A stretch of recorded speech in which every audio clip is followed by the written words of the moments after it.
Hello and welcome. I am Zabraxi. When a new year is upon us, it only makes sense that we want to strive to change with the calendar. It's our opportunity to fruitfully look towards the future, to adopt new resolutions, and to adapt to new things on this soft reset that we get every 365.2422 days. Except for me. I want to look back. Because, quite honestly, I'm not done to let it go. I'm one more step to cranky old man status, and people being happy is starting to really piss me off. End of the year lists are always a fun time for everyone. I mean, who doesn't love reminiscing about last year and chatting about things like their favorite game of 2023 before the end of the year is even up? Arlo, come on, my guy. I know you're blue and furry and all, but I didn't think you were that much of a monster, man. Or maybe talking about the incredibly heartwarming news in gaming that happened last year, like the unprecedented number of layoffs despite reports of record-breaking profits and the increased aggression of monetization that consumers are continually excusing and even supporting in a complete lack of ironic awareness. Yeah, I meant it when I said that I'm becoming a cynical grandpa that everyone laughs at as I tell the same war story for the 4th time in a row. You know, kids, there used to be world peace at one point. Until Oblivion added that damn horse armor. 2023 was a wild ride for video games, and everyone everywhere is going to come up with new and creative ways to tell you the same news about the same games with the same top 10 games of the year, but they might sprinkle that one kind of semi-obscure title into the list just to be quirky, you know? It's a good time all around, quite honestly, and I don't think it makes sense to be yet another voice in that ocean of noise following that same script as everyone else. Instead, join me in my own personal adventures through the year of 2023. We're gonna explore me and video games. It's kind of the only way that I can add something new to this topic, and you all seem to like retrospectives, so yeah, let's do one on me. Some of you might find this fun, some of you are gonna find this very self-indulgent, but no. I wouldn't say that, it's more narcissism. And if you're wondering why I started the video off so pissy earlier, it's because 2023 might have been a great year for video games, but it was not a great year for me. And what better way than to start off January with something else that's not great? Breath of the Wild.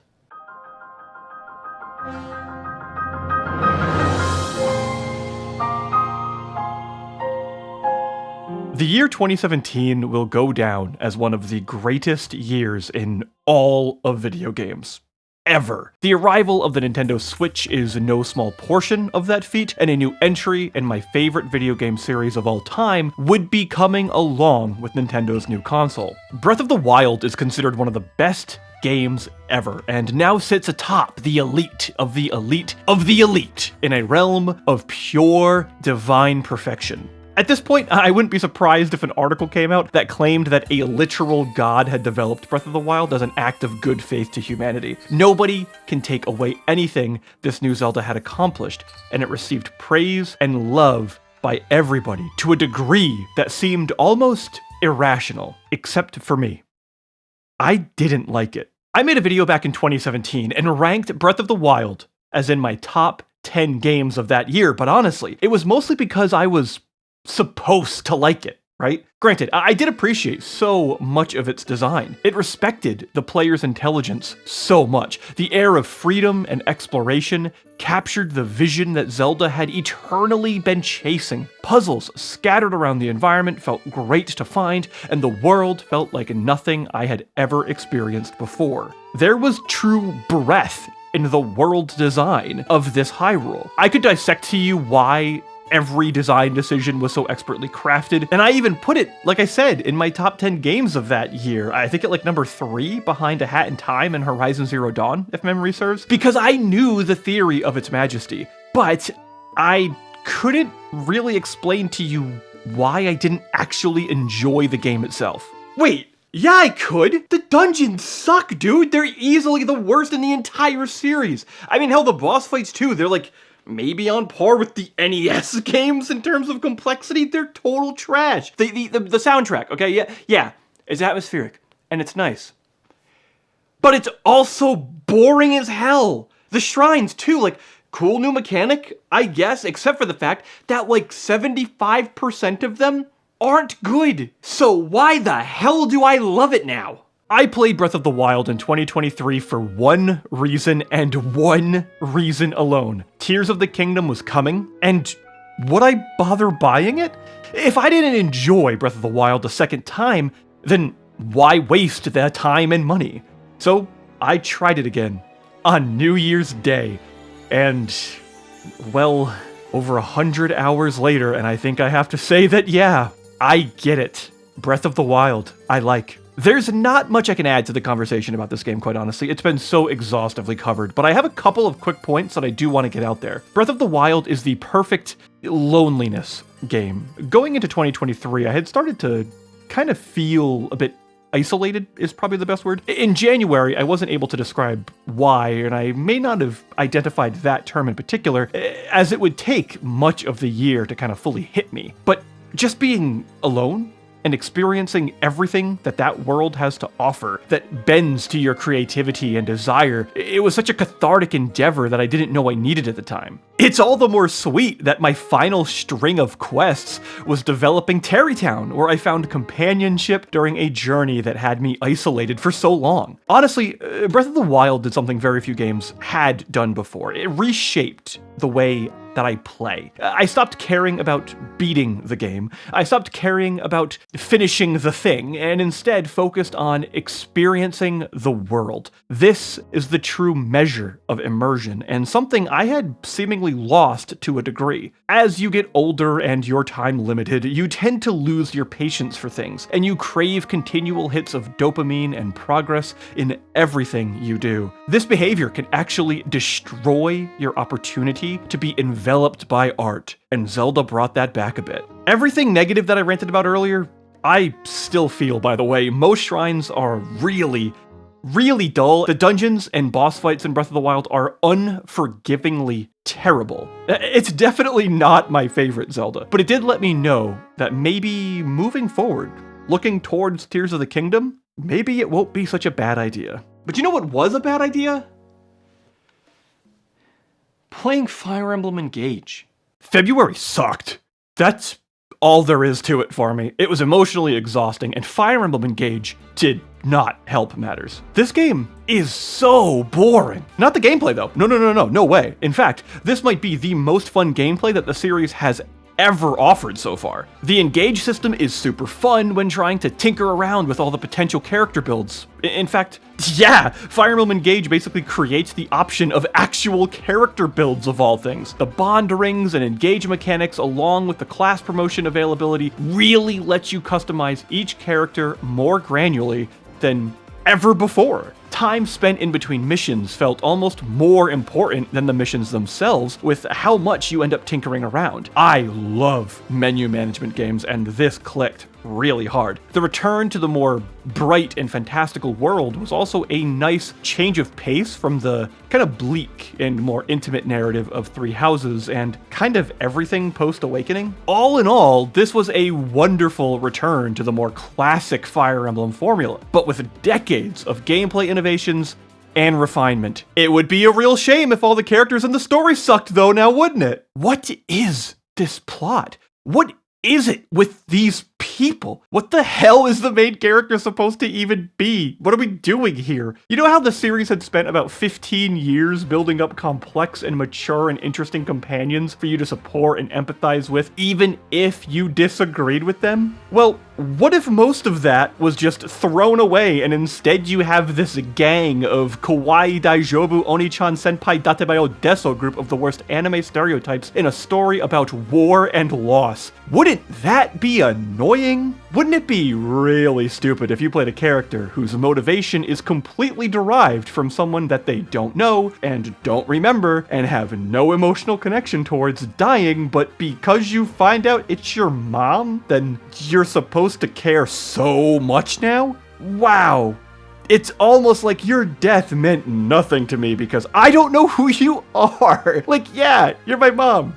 Okay, but what did you do though? You like abandoned me and now I care a lot? This is really gonna carry the story, I hope. Guess I'll just spend 40 hours avenging you, cause how else am I supposed to justify the $60 I spent? This story is just so boring. So little happens, and while you do occasionally get characters that are fun to interact with, most just kind of, they talk, I think. They're there. Yeah, I know they are. I could probably tell you like 5 character names from Engage, despite spending over 40 hours with them. How is that possible? I could probably recite to you the entire casts of Three Houses, Fates, Awakening, Path of Radiance, Radiant Dawn, and the GBA games, but Engage? Engage had Jade, Alchrist, I liked John. Yeah, I liked John. And, oh my god, I'm actually not kidding. I had to actually Google the character list. I thought I could get to 5 as like a joke here, but I couldn't do it. I could barely get to 3. I honestly had to really think about Jean there. The worst part is that I actually remember talking about how much I loved Jean too, but did I actually? Did I think he was a good character, or was he just less terrible than the others? And Alchrist. I loved the dialogue between him and, oh, shoot. She had the big poofy dress. Oh, she was a mage. Celine! Yeah, her. Yeah. Their conversations about their nightmares and fears of losing their older siblings in times of war, because they'd lose not only a loved one, but they'd also be feeling completely inadequate with carrying on the royal family lineage. That's some actually really unique story to dive into and really interesting. I'm glad that happens for like 2 minutes and then never again at all. But you know what the actual worst part of the story is? Honestly? Well, besides being able to call the major twist about 30 frickin' hours beforehand, the worst part's the villains.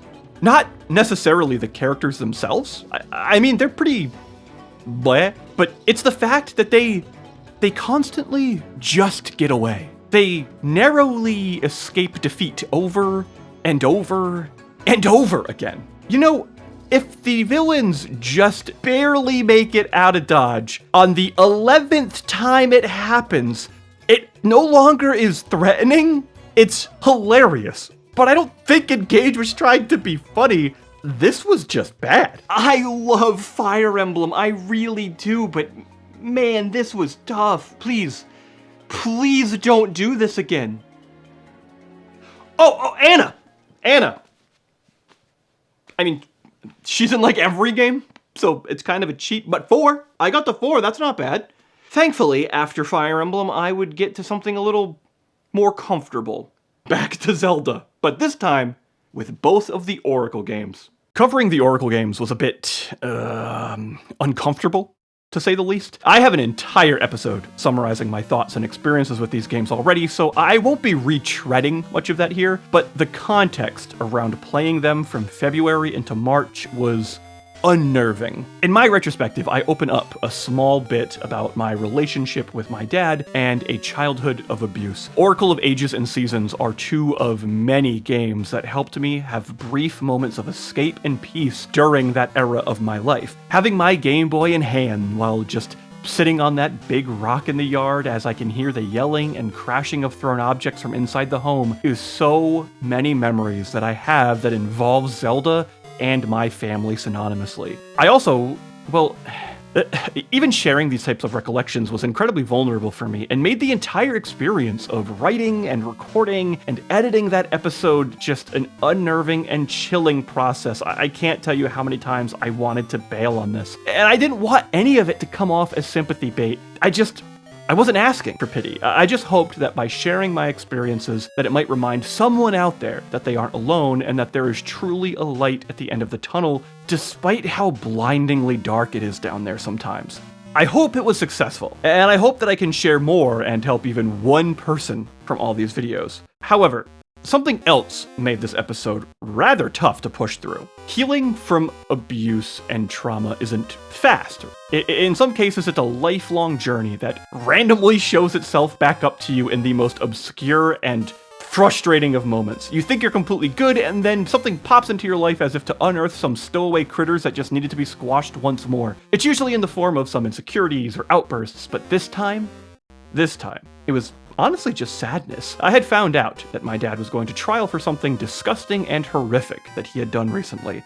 Despite not being involved in his life at all anymore, it still brought back so many of those thoughts and memories of the past. The thought that he hurt another person, it frustrated me. It infuriated me. It brought back this anger that I thought I had quelled, that flame of just rage that really just I couldn't quite describe was even there. But there wasn't anything I could do to stop it. I couldn't stop what he did.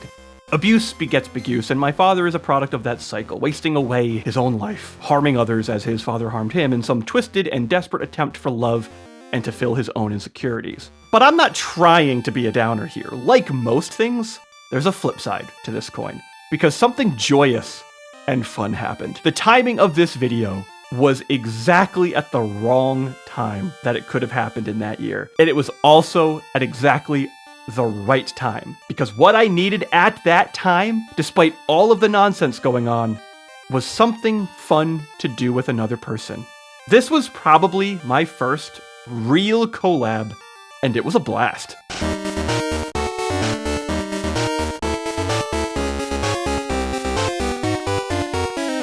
First and foremost, I want to give a huge shout out and thank you to Phil from the Pixel Tavern on YouTube for reaching out with interest in doing a collaboration video in February of 2022. Yeah, I pretty much work alone on all of this stuff and do my own thing for the most part, but I always love working with people. It's fun. It's just, I'm not usually the one to initiate it. I just apparently make people wait a full year before we actually do the project we wanted to. Thank you for the patience, Phil. I really mean it. The fact that you want to do another one after this at some point in the future means you either, one, really like me, or two, man, you need to find some better friends, because this is just, you deserve better than this. You don't deserve to have to wait a whole 365 days just to get started. At this point, if you wait another year, this one's on you, dude. You know what to expect. This brings us to March, and it's this month that kind of kickstarts all of the loneliness and introversion.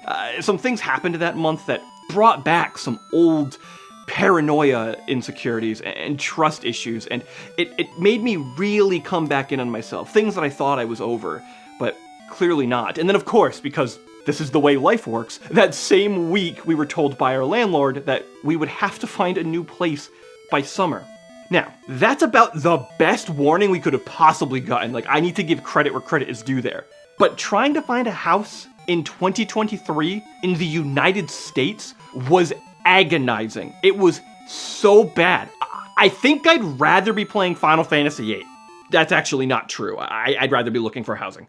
But I did play some roguelites, though. I'm not the largest roguelite fan. I do enjoy some for sure, but I was never really bitten by the bug like so many others. Sure, I like Binding of Isaac. I absolutely love Hades. And this War of Mine is one of the best things ever. Actually, would I count this War of Mine as a rogue-esque game at all?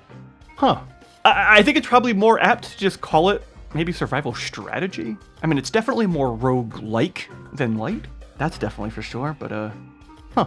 Anyway, how about a 2D action roguelite built on the theme of overwork, corporate oppression, and the hypocritical desires to play the very game we claim to hate, all in our carnal desire to have a nice death? Hey, that's the name of the game!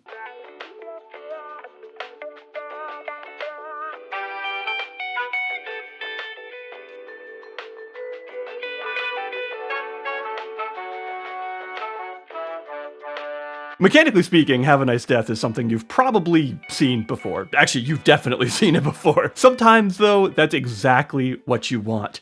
A familiar meal that provides a calming comfort you know so well. Where this particular title shines, though, is in its theming and style. The visuals are flashy and gorgeous in a non-2D pixel art way that has become so synonymous with the genre. Instead, its monochromatic color palette amplifies its themes of depression and oppression wonderfully, while also allowing any insert of color to be a clear and evident danger given the intense contrast from the world around it. The main character, Death, moves so snappily that this alone can carry much of the gameplay. Personally, I found myself way more interested in random character banter, as the corporate-based criticism is absolutely hilarious. And at times, it's even overplayed to such a degree that it's not even constructive anymore, which kind of is a wonderful commentary on the commentary itself. In general, Have a Nice Death served as a wonderful weekend escape from the March that had already started off a bit rough. Because then we got hit with a several $1,000 car bill. Yeah, By this point, I was already pretty over all the stuff that was happening to me this year. But hey, you know what? I just kept my head down, kept trying to stay positive, kept trying to do things that make me happy, like make episodes, like all of this. I really find joy in this, and that just kept me going. A bad streak just means a good streak is coming. And I was holding on to that. April was just around the corner, and... Oh,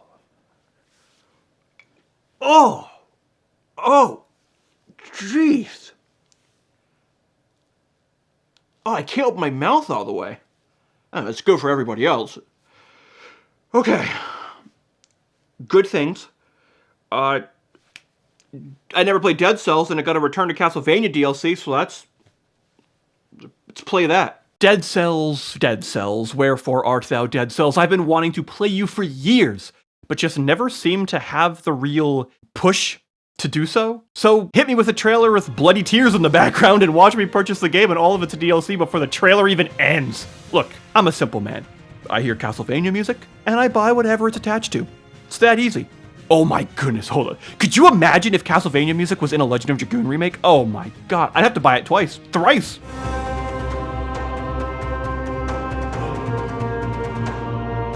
Dead Cells, wherefore art thou, repetitious statement? I mean, what can I say that hasn't already been said here? This is consistently heralded as one of the great roguelites out there, and having now played it for myself, yep, it is. It's also, unfortunately, probably the best Castlevania game in like a decade, but we're focusing on the positive at this point. I really got lost in this one for a couple of weekends. I was in the middle of editing a video during that time that I had started playing this, and yeah, that video got delayed.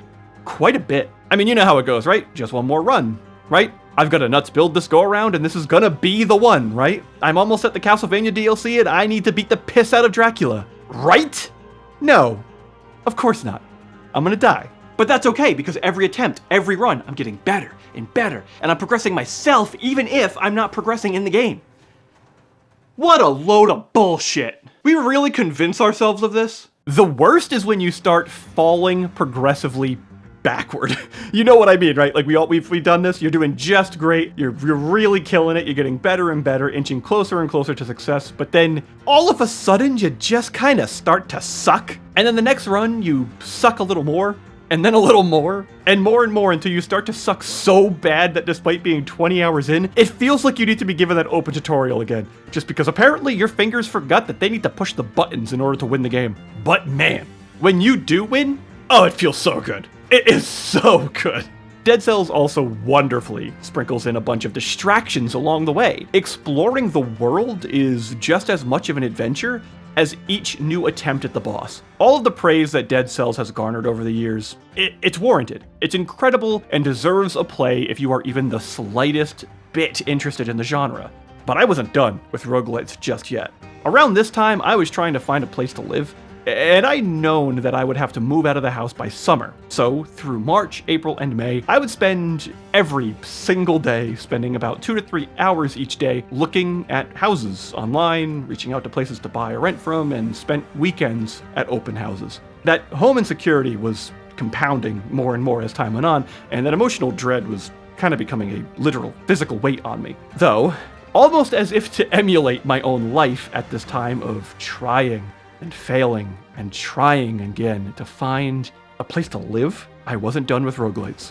Not yet. My girlfriend was playing a little game called Potion Permit. No, I didn't play this, but I just really want to acknowledge it here because I was addicted to watching her play as much as she was having a good time playing it. Your job is to help and heal people, and in order to do that, you need to gather the resources to craft better and better potions to solve larger and more complex problems. The gameplay loop is immediately noticeable, but there are so many small intricacies that provide a depth that neither of us really expected. Crafting potions is so much more than just a simple menu click. Creativity is just as much of a resource as the ingredients themselves. Even combat is far more reminiscent of Secret of Mana, though maybe inching a little bit closer to Stardew Valley in other ways. The concept being an adventurer and then the merchant is one that I always found intriguing, and Potion Permit got me to think about another game on my backlog that I had been meaning to play for a while now. One that was similar in its core concept, but would become the third roguelite in a row that I had now played in the same month worth of time. I didn't want anything too big. I wanted to keep this a little small. I know how out of hand these things can be, as Dead Cells ruined an entire video's worth of productivity. And a certain game was also releasing in May that I had a newfound excitement for, so I wanted to be able to pick that up immediately. Being a big fan of Recettear, I still don't know how to say it, and its sister game Chantilly's, another amazing set of merchant meets adventure games, I decided it was finally time to explore something similar.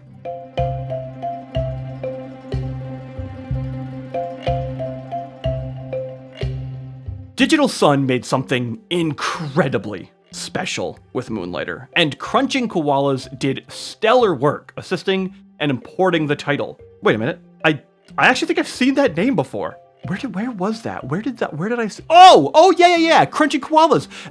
They worked on some other games that I really liked. Ruiner just, by the way, that game is insanely great. And this War of Mine. Who would have thought that after all these years, this War of Mine would come up twice in a 2023 retrospective? That's kind of weird. The primary focus of Moonlighter is simple. Travel into dangerous dungeons to get powerful loot so that you can sell the loot back at your shop. That's it. That's the game. Because of this, the developers have a ton of freedom in providing complexity through items and that loop in itself. For the player, it's simple to learn, but incredibly difficult to make the right call when it's needed. You see, if you want to get better loot to make money, then you also need to keep some of those items so you can make it further and deeper. But don't hold on to too many because you'll get out of cash and other resources that you'll need in order to fuel your dungeon delving. Or if you get a little too greedy and carry a little too much and get a little out of hand and then die while grinding further than you should, your reward is nothing. Zilch. Nada. Easily my favorite part of the game, though, it's the merchant portion. It's so good. So most games would give you a clear indicator on how to value your items so you don't get screwed over and undervalue something absolutely incredible and that you can never get back. Moonlighter, nope. Doesn't do that. It puts a ton of trust in the player and gives you full ownership of the decisions that you make. The only hints that you get are your customers' expressions when they buy the item. So, if they are displeased, it could be because the item is too highly priced. Or maybe it's just not as good as you think. Or maybe you flooded the market and need to lower the supply to bring the prices back up. You know, be that asshole. Other times, you might see big gold coins in their eyes and just know that, oh my god, I screwed that up. Oh, that should have been priced like 5 times higher. Oh, I knew it. I should have trusted myself. Oh my god, I'm an idiot. Or hell, sometimes you'll just get people who come in and straight up rob you. It's awesome. Getting robbed is cool.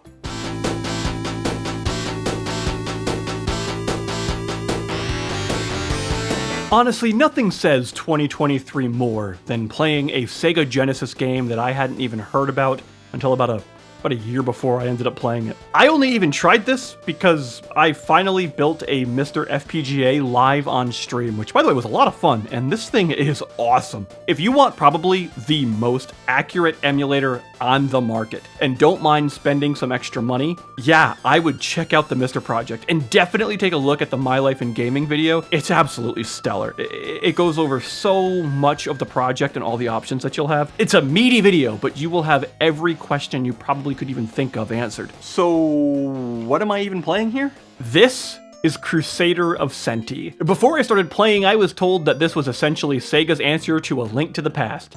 No way though, absolutely no way should this game be compared to Zelda. Not because of quality, oh no. It's actually really good, but this is far closer to a more adventure style RPG like the Mana games than anything. If you enjoyed Secret of Mana or Trials of Mana on the SNES, then this is definitely up your alley. The most Zelda influence is perhaps the open world secret finding, maybe, but that's about it though. Dungeons are far more combat oriented than puzzles, and in fact, the whole game is actually very combat oriented. This pairs wonderfully with the pet system, which allows you to bring some companions along for the ride that do way more than just look cute, even though they are just so precious. Oh, look at you, you're such a good boy, I love you so much. All of the animals have their own unique modifiers that, when brought along, adjust the player's skills and abilities. Some of them are pretty wild, like being able to turn your sword into a frickin' boomerang that when thrown or just bounces off the walls and stuff. Some of it is more simple, like making your attacks a certain elemental type. Also, I'm just a sucker for 16-bit music, man. Like, this game has some good songs. Like this beautiful beach sound where you end up finding Sonic for some god knows what reason.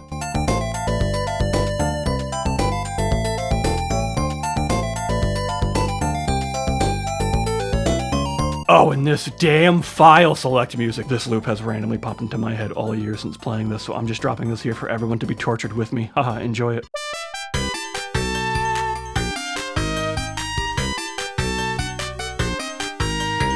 Even now, hearing this again, I don't know if I should love it or hate it. Oh! I also played Star Fox Adventures this month. I still don't know how to feel about this one either. April was quickly wrapping up, and May 12th was fast approaching. For anyone who doesn't know, I've been working on a Star Fox retrospective series for the last maybe year or so, and I had finally made it to the GameCube games. The Star Fox Adventures episode was one of the weirdest episodes I had worked on. My feelings are so all over the place on this title, and I don't want to go too deep into my feelings there since, well, there exists an almost hour-long deep dive on it that I ended up making. Star Fox Adventures is one of those games that's been talked about and analyzed so much that it was a bit intimidating making an entire episode on it because, like really, quite honestly, what new can I share to this discussion? Well, there was one thing that I hadn't seen done too much. You see, it's no secret that now Star Fox Adventures was originally Dinosaur Planet. Actually, it wasn't even a secret when the game was originally released, but what I hadn't really seen done was to show off both of the games. We all had in our minds what we think a Rareware action-adventure game from that era could have been, but what was it really? It's a shame that no one would really know what was there, that secret treasure trove, that mystic artifact lost to legend, only to maybe be heard on those cool, calm summer nights, just in the great, perfect moonlight you'd hear in the whispers of the breeze. Dinosaur Planet. Oh yeah, there's that guy in Sweden actually who found that prototype. That's what I can do. I can just buy it from that guy. So I did the only logical thing I could think of. I took all of the money that we were saving to buy a house, and I bought a Dinosaur Planet prototype instead. Now, this is the part where I would show you it. Like, I would, you know, there it is. I would normally do that, but I can't. Because I broke it in the video. So, yeah. Money well spent. Again, as I've said before, and as I will say again coming up, I won't go too deep onto my thoughts of what exists in Dinosaur Planet and Star Fox Adventures. I am being selfish here, and I want people to watch that episode that I spent like a month on. What I can say, though, this is still so cool, though, that I get to play Dinosaur Planet after all these years. Running around Warlock Mountain and playing as Crystal and Saber in their original N64 models, it just oozes 90s Rareware. Hearing that beautiful music, much of which was actually axed from Adventures. Seeing all these landscapes that just don't appear like at all in the final product, some of which, like Discovery Falls, being probably the most interesting area of both Adventures and Dinosaur Planet. This is just still so wild to me to say that I can play this after all this time of it being, it was a mystery for so long. We had nothing to go off of besides trailers and like E3 shots, but we get to play it now. Also, I had found out later after I released the video that evidently if you do things in a very particular way and work a little game-breaking glitches into the mix, you little scamp you, it's apparently currently possible to see everything that exists within the prototype, which I absolutely need to do now, and will totally cover once I've completed that. Anyway, Star Fox Adventures is quite a complicated story, but Dinosaur Planet, dude, it just filled me with such childlike nostalgia for a game that was never even released. It's truly hard to put into words, but playing this kind of provided some sort of closure to me as a lifelong Rareware fan.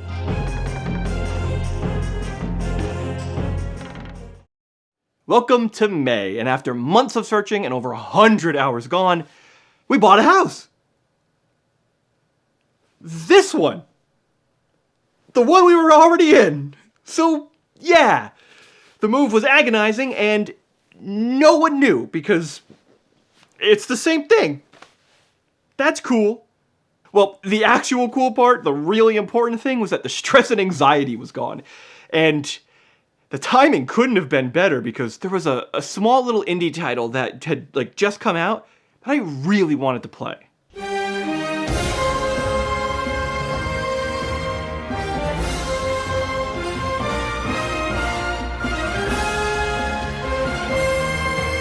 Wow. If I could sum up my entire experience with Tears of the Kingdom, it would be that one word. Wow. Alright then, we're tight on time, so next game. I'm often drawn to games that are a bit bizarre, or heck, just unique. In fact, I'll often seek out a less refined, unique experience than a well-crafted, good game. It's probably just because I've played so many damn things in my life that I'm constantly looking for that never-before-seen journey. Well, never before seen by me, at least, because I'm usually pretty late to the party.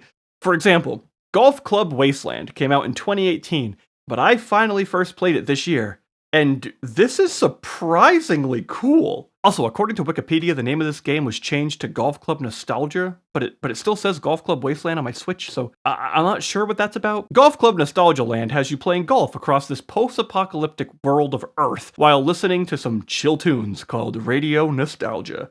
The premise is simple. The golf mechanics are pretty spot on, and the level design is incredibly creative. But what really makes this truly the unique journey that I was hoping to embark on is that this whole setup, it exists strictly to serve as a catalyst for seeing the world through the main character's eyes, or more accurately, reminiscing about what the world used to be, what they remember. Performing better on a particular hole means exploring more of this character's life, and somehow, very quickly, you will become nostalgic for a world you never even get to see. But anyway, Tears of the Kingdom.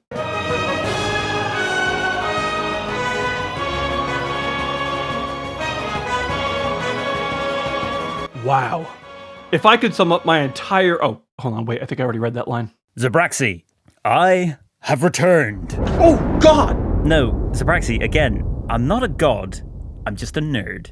But I do have this strange power to be able to talk in your videos from the other side of the world, and this time, through video as well. Hi, Zabraxi. God! You're back! Wait, are you here to steal the show and talk about your game of the year before me? Game of the year? What? It's January. What the hell is wrong with you? Oh, you mean for last year? Right, of course. 2023, the one with all the big games in. Well, let me tell you a tale about my game of the year. Or should I say, game of the tier? Yeah, you get it. Oh, classic. Oh, brilliant. Oh, what a joke. Oh, stayed up all night writing that one. Oh my God. The Legend of Zelda Tears of the Kingdom. This is mine and many other people's game of the year, alongside another that you may have heard of. This game was a long time coming. First announced in 2019 with a hype-building teaser trailer showing a skeletal Ganondorf, the game was expected to release within a couple of years. Well, 4 years and one global pandemic later, and it finally did in 2023. And sweet, jumping jelly beans, was it worth the wait? You see, I've been torn between two games for my favourite of all time. Legend of Zelda Wind Waker, with its beautiful art style, fluid gameplay and great story, or Breath of the Wild, with its expansive and exciting open world, deep and rewarding exploration, and intricate gameplay. Well, Tears of the Kingdom topped them both, and is not only my game of the year 2023, but it's also my new favourite of all time. This game took everything Breath of the Wild did, expanded on it, and somehow made that game feel empty by comparison.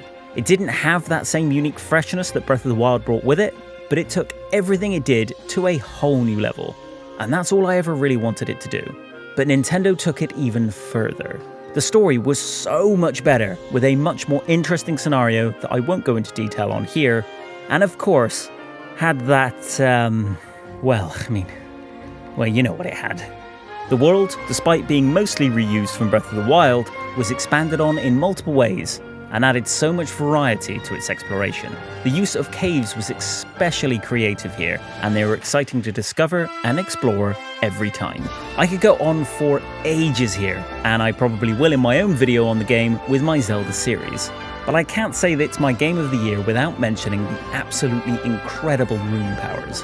Ultra Hand, Recall, Fuse, Ascend, and a secret one, most of these could have had an entire game centered around them. But this is Nintendo, and it's also Zelda, so all of them get used to an insane level throughout a massive game that people will still be discussing in a decade.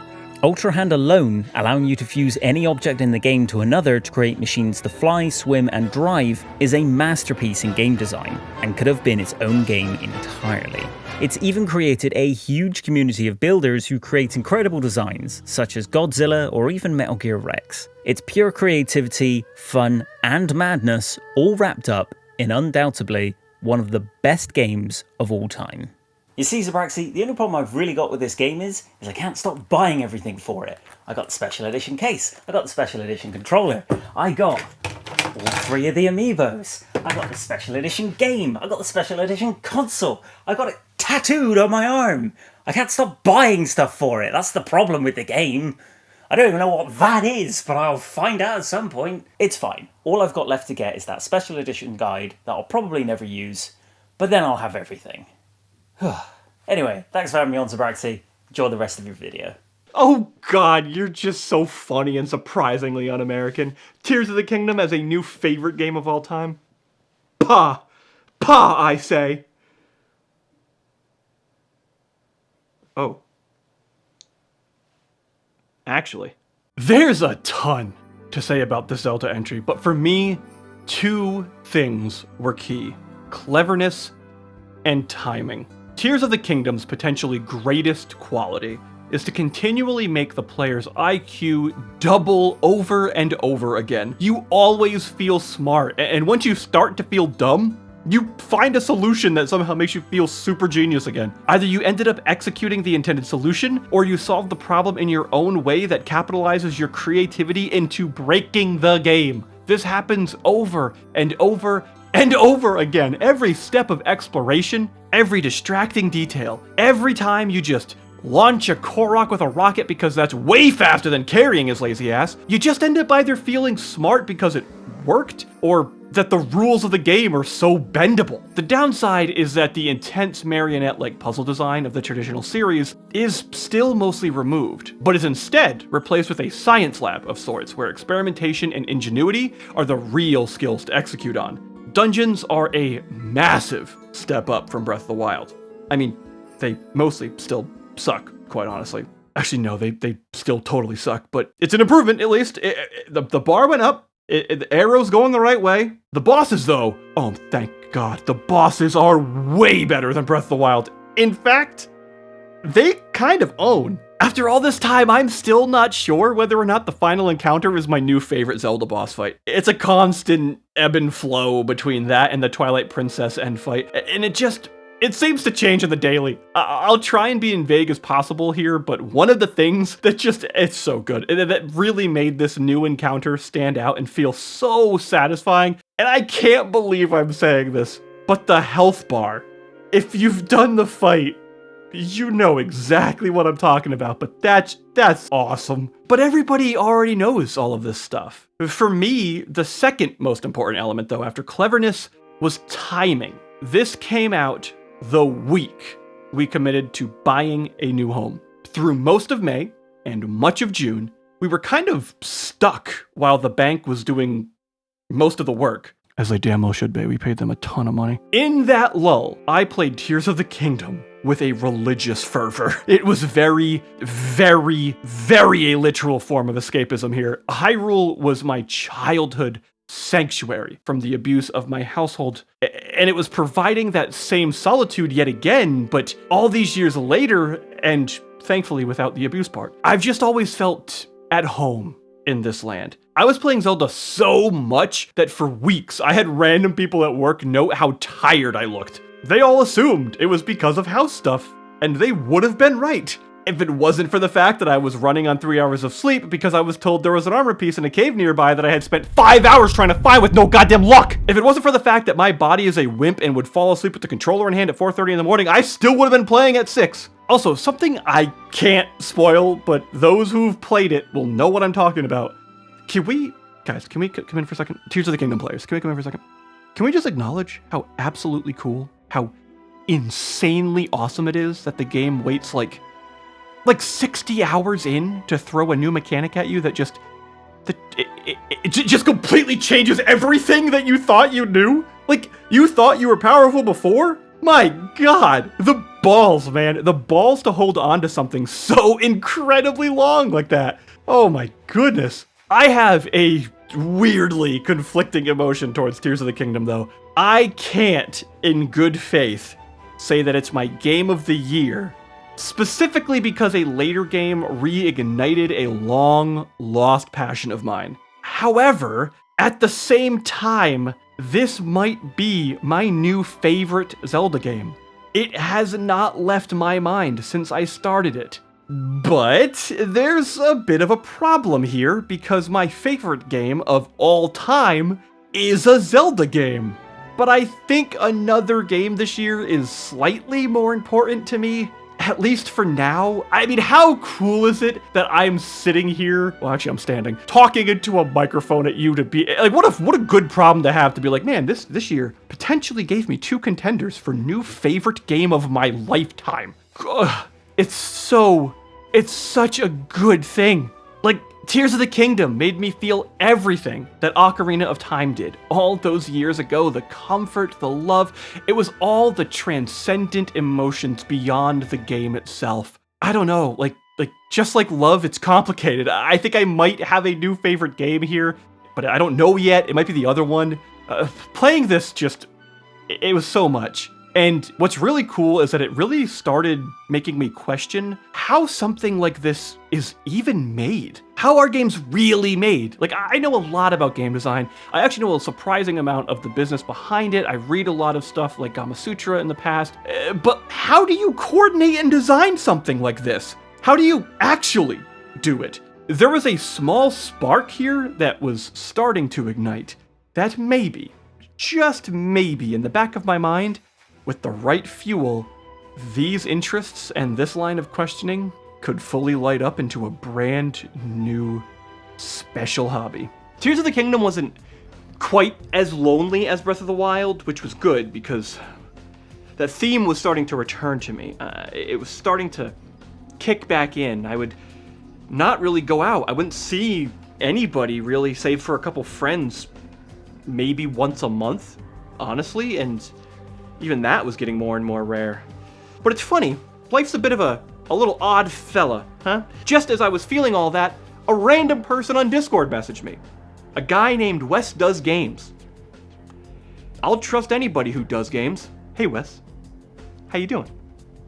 I heard you like Kojima games. I bet you like Metal Gear Solid. Don't you, Wes? I bet you like Death Stranding. Don't you, Wesley? I had no idea who the hell this guy was. But he asked me to talk about RPG music, so yeah. I like talking. I can do that. I'll do a video with this guy. When Zabraxi first asked me to be part of this video, I thought, why should I? But then I remembered that I had nothing better to do, so here I am. I'm at the stage in life where I only want to play remakes and remasters of games I grew up with, so 2023 was an absolute banger of a year for this specific niche. First there was the Mega Man Battle Network Legacy Collection, which included every mainline game in the series. This collection probably had more polish and bang for your buck than any other Mega Man collection before it. It's been awesome getting to go back to the early 2000s, where their version of the future wasn't cell phones and Twitter, but PETs, and like, sending a tiny man into an oven to fight viruses. Then there was the Metal Gear Solid Master Collection, another shameless, effortless cash grab from Konami. But you know what? I kinda don't even care, because now I can play MGS on the Switch, and as a dad who has to constantly jump off the couch to stop my child from choking on something, or starting a fire, or falling off a cliff, it's nice to have portable games I could stop and start on a dime. While there's been a lot of criticism about the games themselves being lazy ports, the packaging and presentation is pretty fantastic, with each game getting its own detailed encyclopedia and other cool features.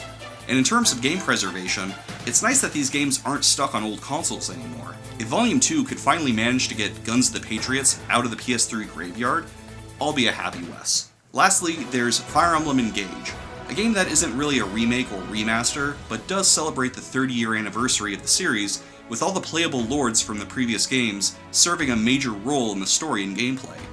Sure, the story is terrible, and the voice acting makes me want to pull a Van Gogh. Hiya, papaya! But the thing that Engage has going for it is its actual gameplay mechanics. The battle system has never played smoother, and the emblem mechanic is a lot of fun. Plus, most importantly of all, it has a charming world map, which is always a top priority for me. Well, those were my favorite games for the year. Now back to you, Zerbraxy.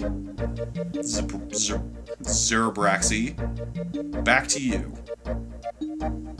Finish your video. This whole doing things with people is kind of fun, even if he did have a shark in the background. But yeah, doing this collab with Phil and the one with Wes really staved off that loneliness that had been really building over the year. And hey, cut to July now. This is the first full month after the purchase was official in my own home. Mine, the one I own now. What a high, dude. What a feeling of finality. What a rush. What a HiFi Rush.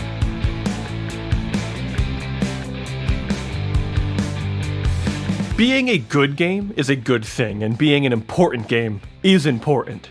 Jeez, writing sentences like that definitely is not going to get me that job for Alan Wake 3. What I'm trying to say is that being a piece of art that's high quality is every creator's goal, sure, but being something important, that's a true honor that you don't just have the control over. The critical combination is to be both. And the industry saw a few of these in 2023. Arguably, the first, though, was HiFi Rush in January. For quite a few years now, game development has been mocked for the hilarity of its unsustainability. AAA production has been operating a sword fighting tournament inside the very bubble it's a part of. It's operating heavy machinery upon the house of cards that it has built. Industry experts, developers, and customers alike have been proclaiming that there's been a blind spot for moderately sized budgets selling at the midpoint between a full-priced release and a new indie gem. Some years back, Hellblade: Senua's Sacrifice did that exact thing, releasing a smaller, more refined title at a $40 price point, and it was critically heralded and sold like mad.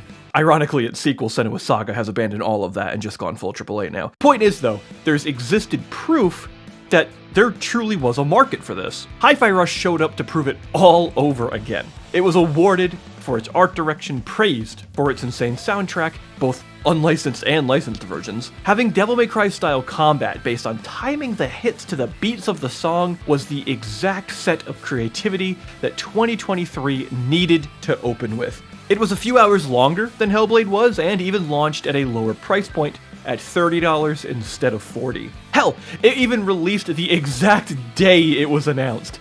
This, and everything about this, is exactly what large publishers have been trying to convince everyone is impossible. And it's happened so many times over the years. And here we are, yet again, with another example of something truly healthy for the games industry, both for its creators and for its customers. HiFi Rush was hardly the only game to push the industry in this 365 and a quarter day period. It wouldn't even be the most impactful, but it started the year off on the right foot and deserves every bit of praise it received because of that.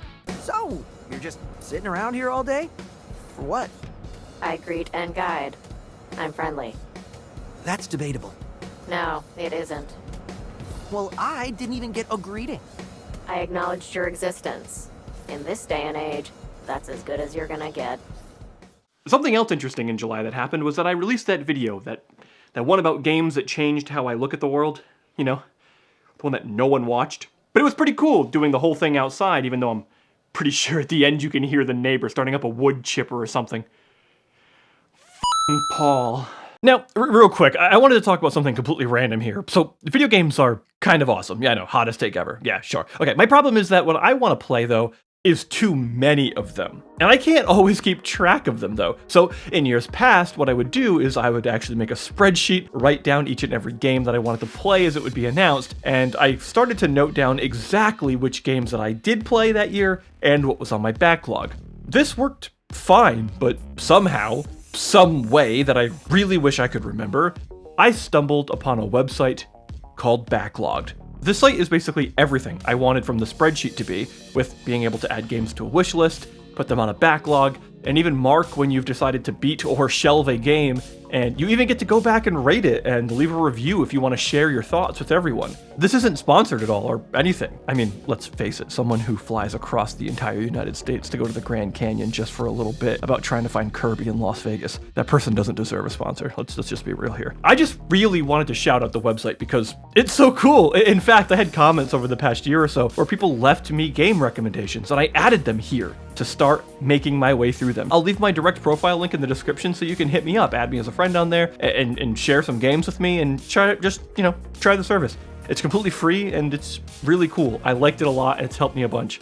In the month of August, I started playing through and completing Star Fox Assault for a retrospective episode. It's quite a fascinating game to discuss, if I'm being honest. If you want to know my full thoughts, then please check out that video. But my thesis of that episode, that Star Fox Assault was doomed to fail, is actually something I realized deep into writing it, and it felt so true and so on point that I went back and rewrote most of that script to project the new main theme. Also, doing that multiplayer segment in the video was a ton of fun, and I'm glad people enjoyed it overall. With August underway, there was one thing though on everyone's mind. It's no secret that one of the most significant games of all time released that month. Divinity Original Sin 2 is one of my favorite games ever. It served not just as the perfect sequel, but such an insanely large leap in terms of quality, creativity, player agency, and sheer breadth of content from its predecessor. Larian Studios bet everything on Divinity Original Sin, including withholding tax payments to get the thing out the door, and it paid off exponentially. Thank God.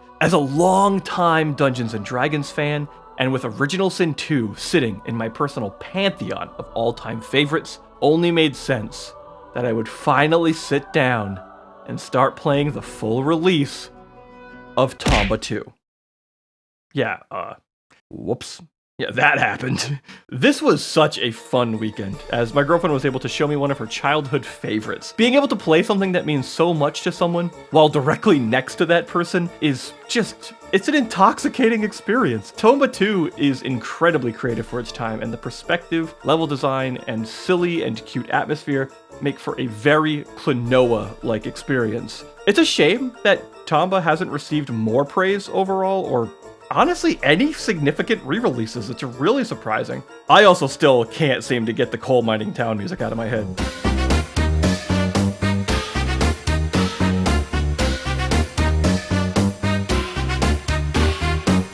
I really wanted to summarize my thoughts of Tomba 2 into something super condensed, but all I can really keep thinking about is just how really dumb the game is. But, like, in a good way. It's such a dumb time. It's so nonsensical, it's magical, and an innocent feeling while never really holding back from just the true raw absurdity at every turn. It's so dumb in all the right ways. It's an experience that we blew almost all the way through in a single day because we're just having so much dumb fun, which is just such a testament to its skill. But okay, August was getting a little out of hand, and, well, this is the time of year for me that work gets insane, so it was picking up, and I was very quickly losing all control of my time. I had no time left, except for one Saturday. One Saturday, I took it back. I sat at my computer, and I played some Baldur's Gate 3. For one day. And then I played 50 hours of Sea of Stars.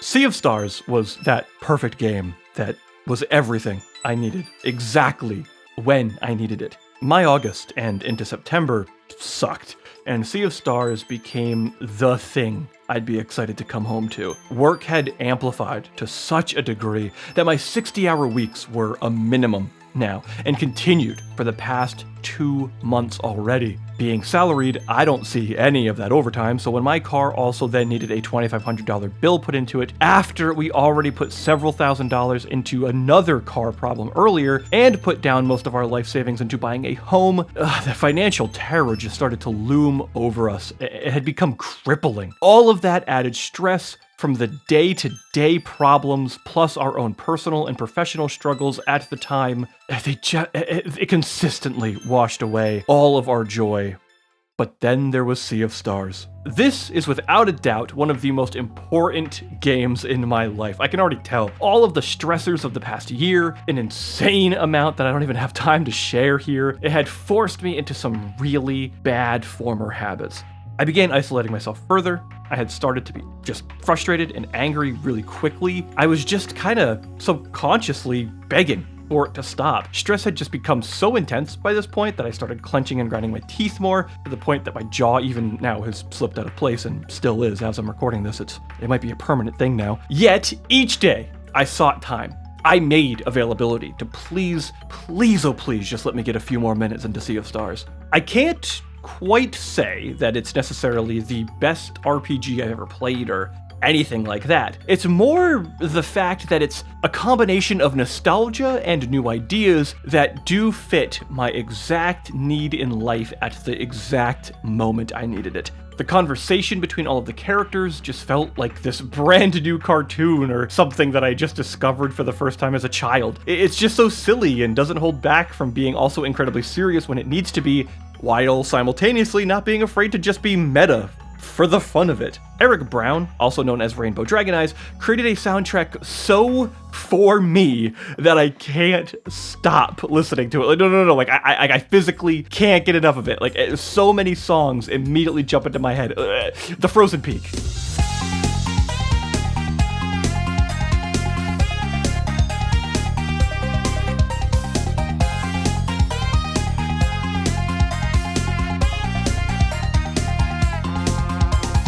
The Hills of Determination.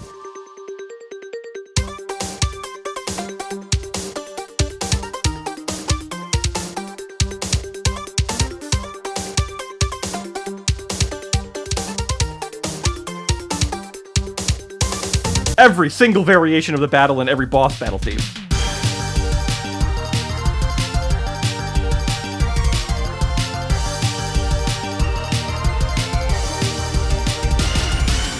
Across the Moorlands.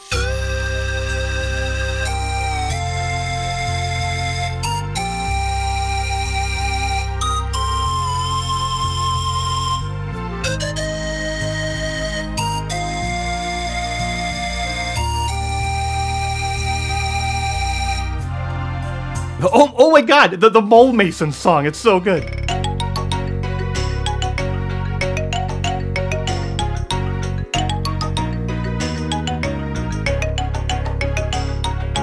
Or Dance of a Thousand Suns.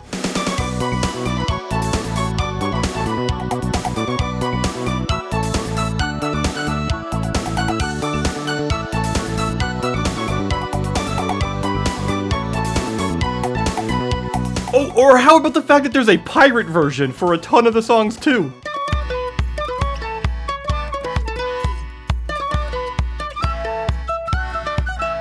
Man,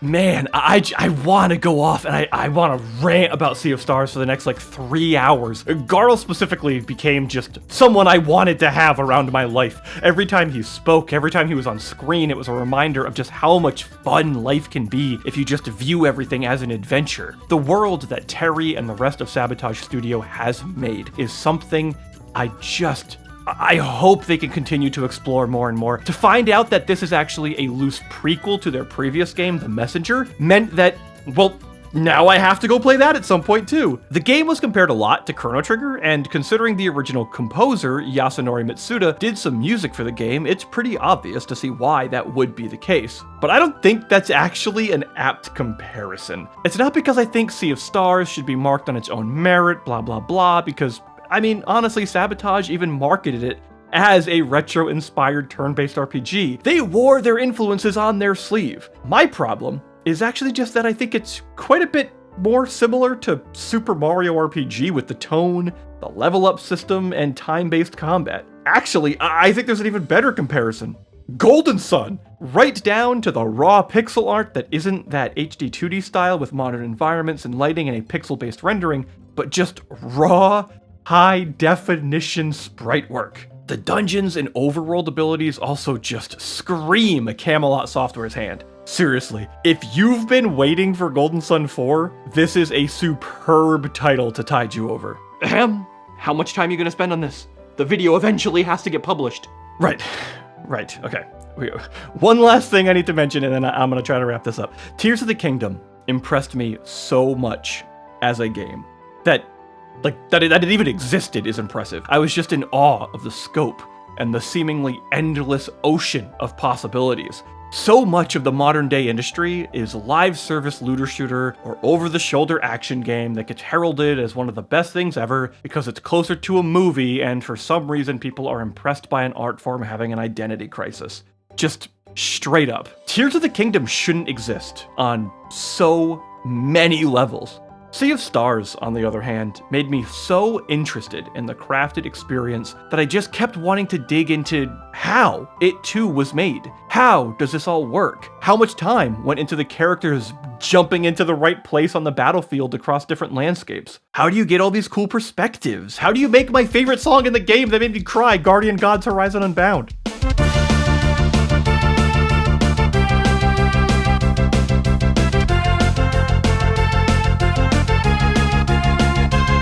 Sea of Stars made me want to learn how it was made so much that I decided to learn game development. I wanted so badly to know what went into crafting this experience I genuinely hold so dear that I sought to gain the skill set to make it for myself one day. This has been a dream of mine for a while, and somehow I've let people talk me out of it. But no more. I'm already a couple of Unity courses in, and also expanded out into several courses on the Godot game engine as well to see which of these video game engines I'd prefer to most create in. I now try to spend about an hour every night, an hour I do not have, laying in bed and just creating small little pieces of projects to get better and better, because while sleep is important, making games is just something I want to learn so badly. Imagine if years down the line I look back and get to say that Sea of Stars made me a game developer. That's the impact it could possibly have on my life, and my quest for that goal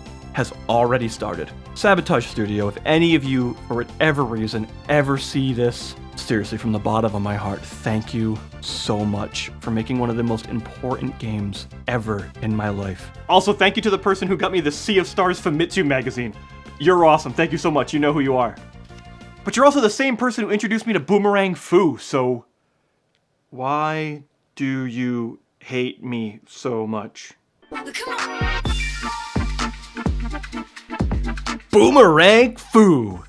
Yeah, okay. So, here we go. This is a party game where you play as food and enter each round with a boomerang and just kill each other. Only takes one hit, and that's seriously the whole thing. The power-ups definitely add some crazy variety, like being able to teleport to your boomerang or create clones of yourself. But honestly, none of that matters because the fun just comes down to the raw tension as you start playing mind games with everyone, where a fraction of a second can spell your doom. Invite some friends over and be prepared to scream in fear as a multi-boomerang hits you from behind that you never saw coming.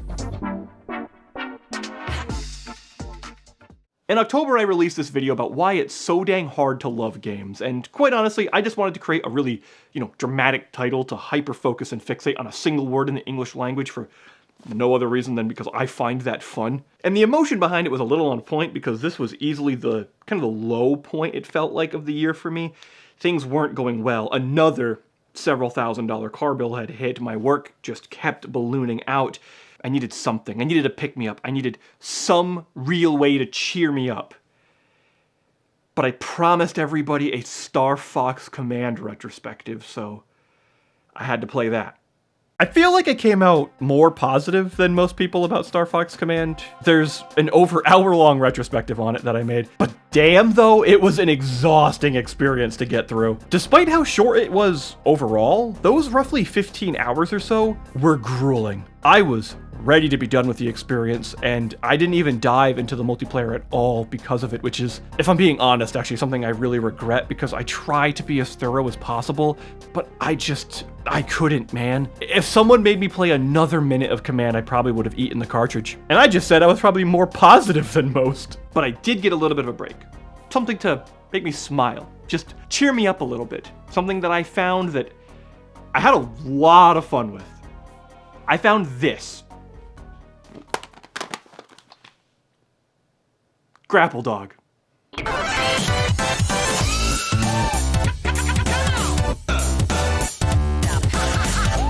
This is easily the most Game Boy Advance game I've played since the Game Boy Advance. If you want a modern day take on 2D platformers from the good old GBA days, then this is seriously it. It's cute, it's funny, it plays well, its creator is super cool, and the pixel art is just, it's like I'm holding an SP in my hands. Playing this in handheld on the Switch will really hit that nostalgic bone in your body. It's kind of like you're playing a Game Boy Advance 2. The grappling hook is pretty slick too. There's a good amount of creativity executed around this, and it can get a little repetitive, sure, after the first few worlds, but the game is such a breeze, so it kind of gives you a more chill nostalgia vibe compared to the intense nostalgia of something like, like Ukulele and the Impossible Lair. Also, can we just talk about how cute the game is though? These character designs are so precious, and the main character Pablo is just the bestest little boy ever, yes he is. It's a pretty straightforward experience, and that was such a relief. There's really something to be said about knowing exactly what you're getting and then getting exactly what you expected.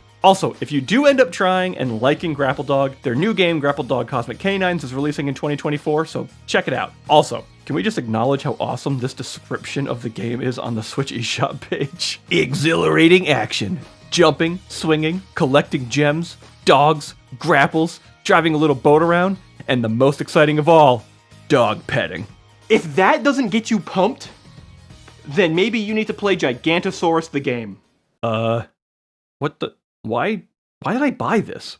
Why did I play this? Why did I decide to get 3 other friends to play it with me? How are they still my friends? The Gigantosaurus games are based on a preschool level educational cartoon series, which is something I had no idea about until I bought it. Honestly, the only reason I even bought it to begin with was because Gigantosaurus Dino Kart sounded like a cool kart racer that I, just wanted to add to my list because I've made it my mission to play through every kart racing game ever made, except there was one small problem. I bought the wrong game. Yeah, I didn't buy the kart racing one. I bought this 3D collectathon one that talks to you like you're a 3-year-old.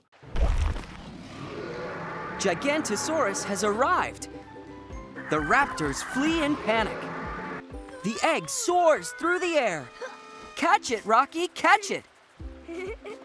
Originally, I was complaining about how insulting it was to the player, but then I found out it's actually made for preschoolers. It's not a very good game, but it's really not trying to be though. Let's be honest. I mean, everything works fine and all, but it's so brain dead that, quite honestly, my 3-year-old self would probably have gotten bored if it wasn't for the bright colors. On the other hand, break this game out with a group of friends, and I gotta be honest, it's a fun time just kind of laughing at everything. All in all, I can't lie, I had fun with it, and I guess that's really all that matters. Maybe one day I'll do an overly analytical retrospective on Gigantosaurus, the game of all things. Maybe now, though, I can finally buy the kart racer and, get the game I originally wanted. November rolled around, and my speed-running buddy Slucky flew across the country. With him, he brought 2 games. Waluigi's Taco Stand, which, crashed in like the first 3 minutes, so that didn't really work out well. And Dragon Ball Kart 64. I mean, yeah, it's just a Mario Kart 64 ROM hack, but dang,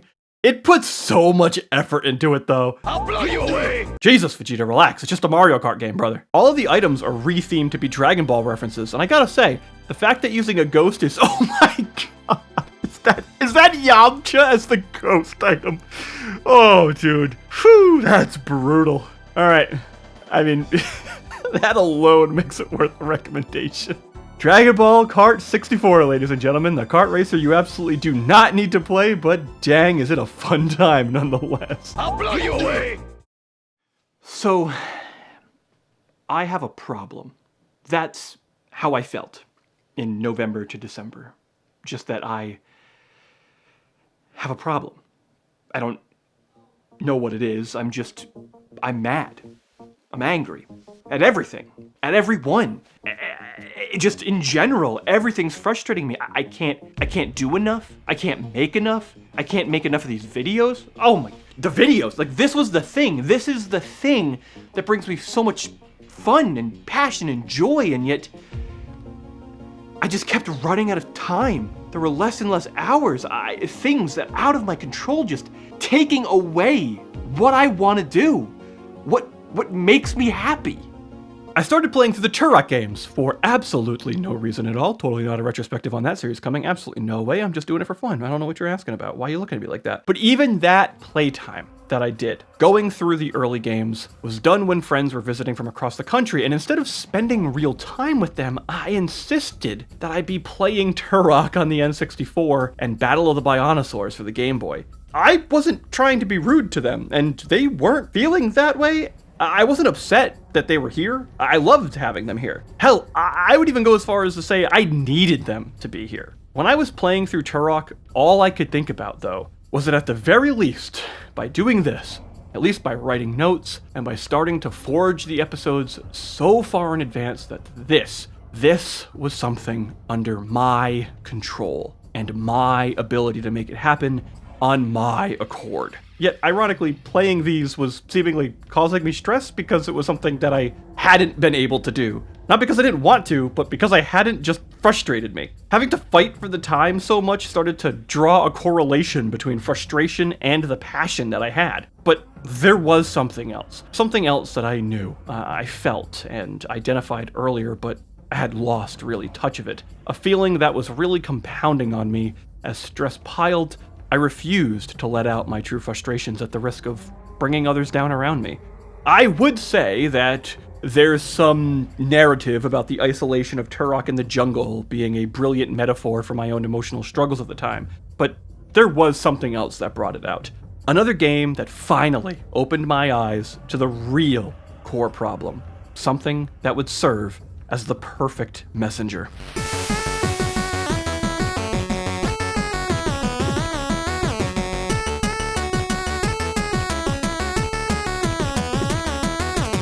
Remember when I said that after playing Sea of Stars I would need to play the messenger? No, I meant it. Like, no joke, no hyperbole. I made it a side quest to complete both titles from Sabotage before the year ended. With that, I was successful. It's really hard to talk about the messenger because there's a pretty big twist that happens quite a few hours in, and so much of the wow factor boils down to that exact moment. So if I'm a bit ambiguous here, that's why. This is probably the most satisfying game I played in 2023. It's a good bit of challenge, honestly. Nothing too intense, but something where you'll definitely die hundreds of times before completion. But just like brilliant games like Super Meat Boy before it, the reset is immediate and the checkpoints are lenient. Each challenge feels like it's only really 1 to 2 screens long, so you never really feel overwhelmed. You're always kind of just facing that specific obstacle at hand. And then the writing will make you laugh out loud on multiple occasions.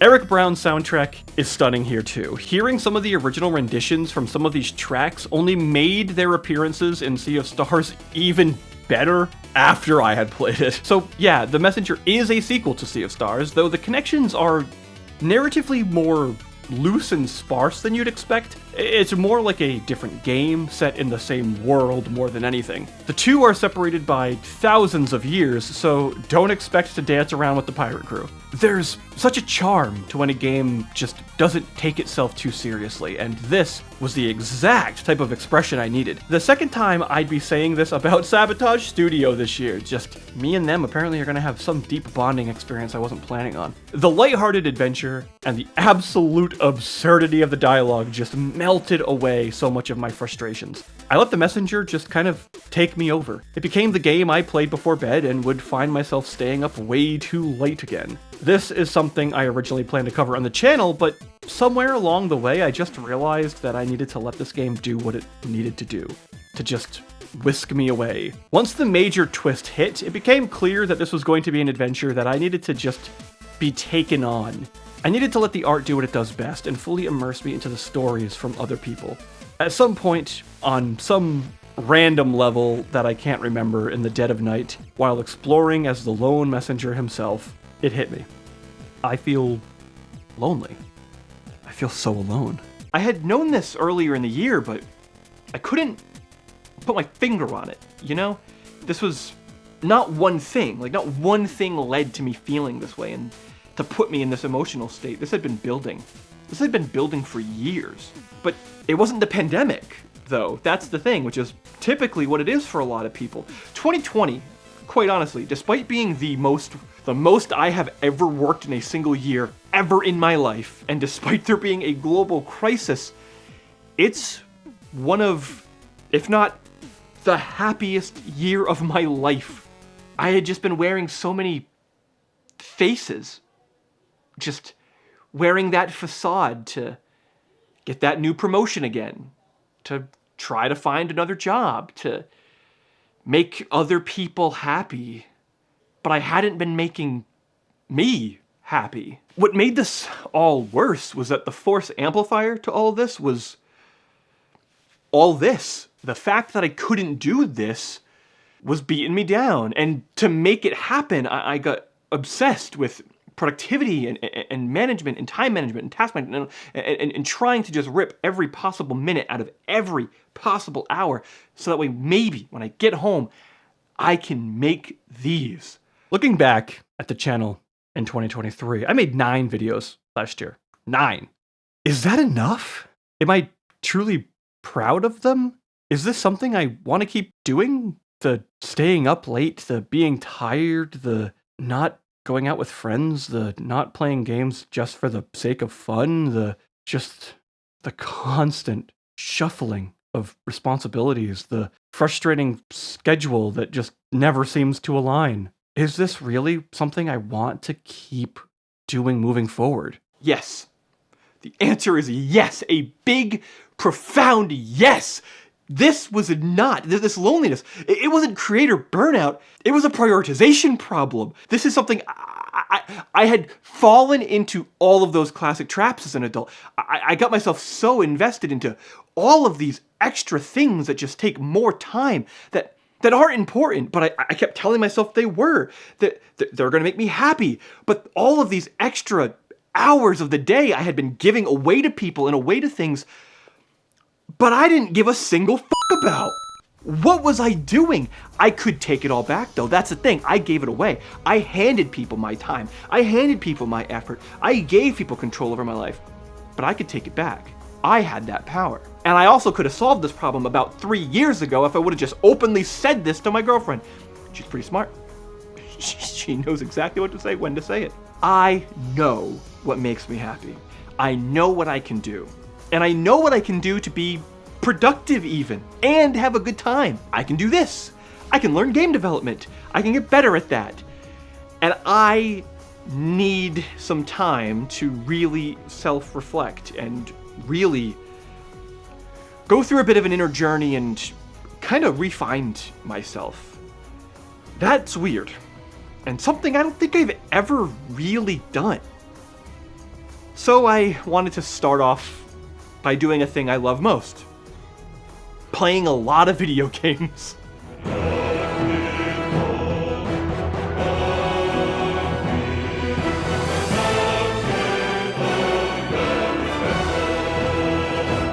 Baldur's Gate 3 was the finale to my year, and dear Lord, what a peak. There's so much to be said, and most of it already told a million times. As a fan of Divinity Original Sin 2 and a long-time player of D&D, this was everything I had hoped for, and more. This is the role-playing game that companies have been saying can't exist. This is the role-playing game that was made without a publisher and only came through thanks to amazing projects that the studio had made prior. This is the role-playing game that doesn't hold back on consequences caused to and by the player in the hopes that they understand that this isn't just a game, but a world that responds and reacts to you and your choices, or at least the dice roll. This is the role-playing game that changed the industry for the better. If there was one game, one single title that needed to be released this year, this is it. Baldur's Gate 3 isn't just one of the greatest RPGs of all time. I mean, honestly, I actually still think I much prefer Original Sin 2, but that's besides the point, I'm getting distracted. But what Larian Studios made this year deserves every award, every article, and every ounce of praise. But it's more than great, it's important. It's that critical combination.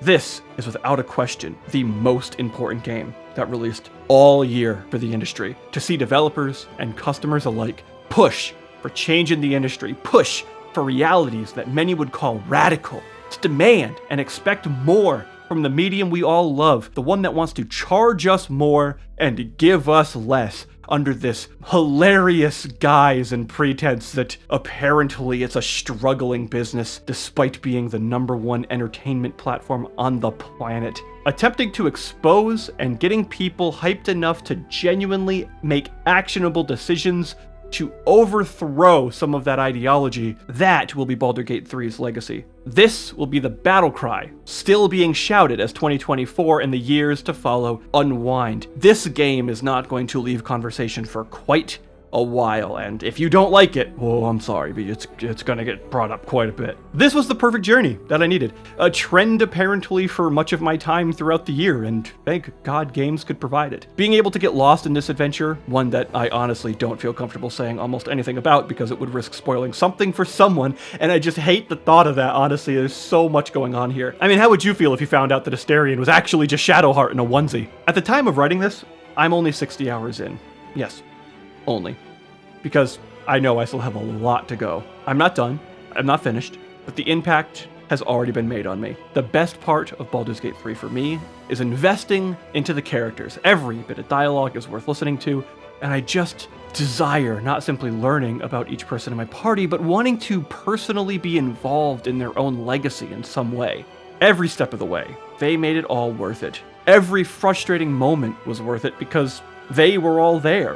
This grand adventure, one that focuses so much on themes of isolation and solitude, of loneliness, mirroring my own year-long struggle. Just knowing I was making any impact on these others, it made it all so worth it. But there's no way I'm stopping this. I love this too damn much. I have way too much fun. I mean, I pretty much think about games and making videos like all day. Every day. Actually, you can add making games to that now because that's been on my mind. Doing this is like this weird addiction, and the only way to really kind of break it is to have someone comment about how my beard looks stupid or that I'm balding.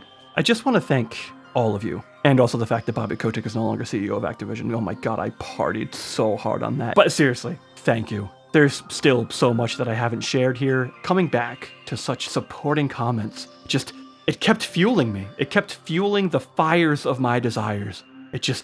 All the kind words, the support, I mean, heck, the constructive criticism, the not constructive criticism, the discussions, it all made those nights of me falling asleep at my desk while writing or editing so worth it all. I just was watching this video, then saw that you only have 2K subs. I thought you'd have like 500K. Great work, keep on going. I still absolutely love your vids, man. One of the coolest dudes on here for sure. Nah, man, you too. Dude, your videos are amazing. I look forward to every upload. Thank you. And honestly, she also makes amazing videos as well, so please check her out. Actually, pretty cool. I've been recommended this video by YouTube, so excuse me for discovering it only now. You're excused, but don't let it happen again. New Zabraxi video, let's go! I've never been that excited about my own videos.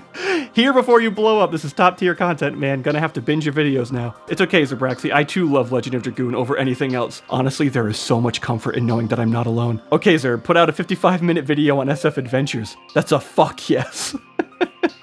Topic, interesting. Presentation, good. Jokes, awful. Damn.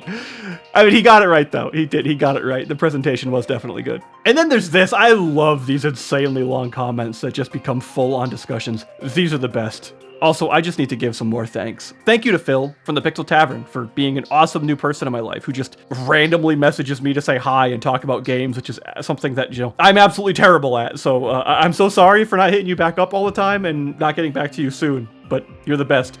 You're a better person than me, and I still can't believe you had the patience to wait for me to get that Zelda video out. Huge thank you to West Does Games for being so supportive, and congratulations on the channel growth this year. Your experimentation with formats and delivery is inspiring, and I'm glad it's working out for you. You're doing some really cool stuff. Thank you so much to my girlfriend who's currently in the next room, who can probably hear me saying this. It might be a little weird, but for just listening to me rant about the games I'm playing, for hearing all the bad jokes I plan to put into the videos, and thank you for talking me out of some of them, and also just for watching and supporting me constantly, even if it means letting me edit in bed with the light on, making a bunch of noise while you're trying to sleep. Thank you to the real MVP of the channel here, Hernoid, for making some absolutely awesome thumbnails this year, and for dealing with a lot of my random ideas for just, I don't know what what I'm thinking half the time. And he's so patient as I often discover what I actually want from the thumbnail like halfway along the way. It's gotta be annoying, and he acts like it's no big deal. His links to his work and to his social medias are in the description of every single video I make because he's such a creative person and deserves all the love. And thank you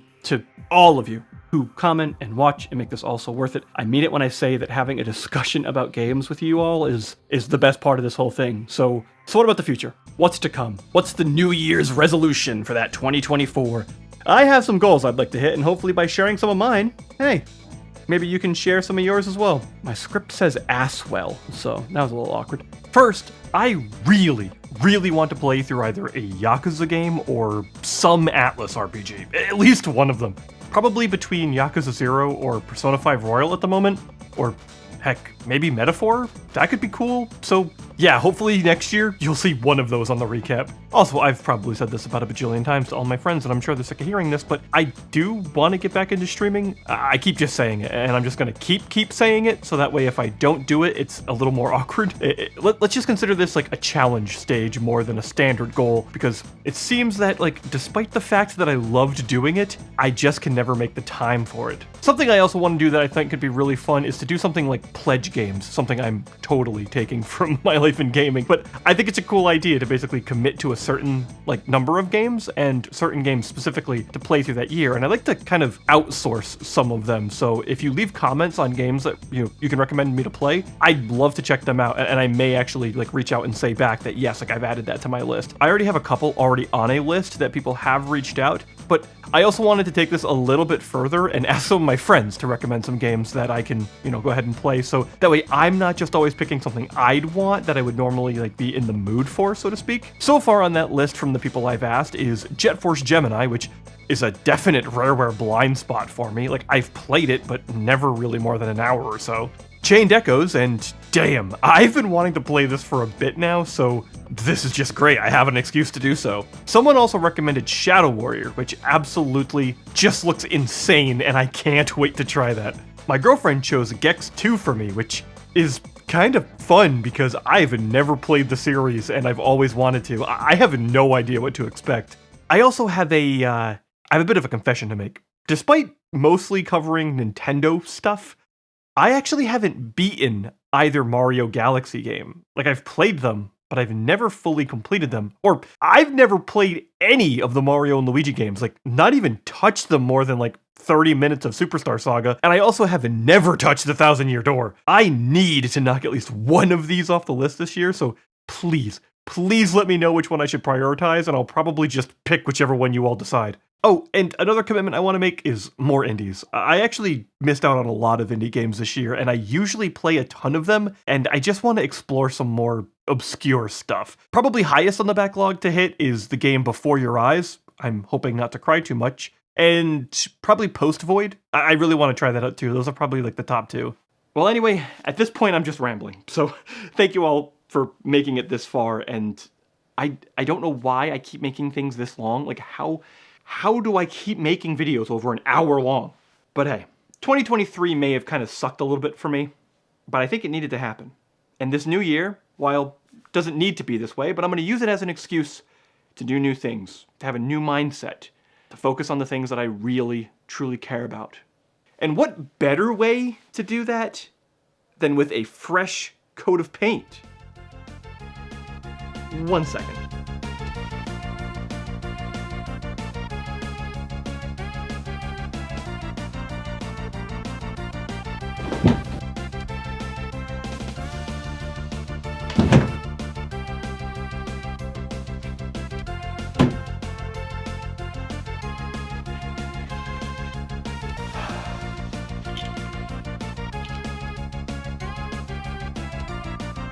Bye-bye!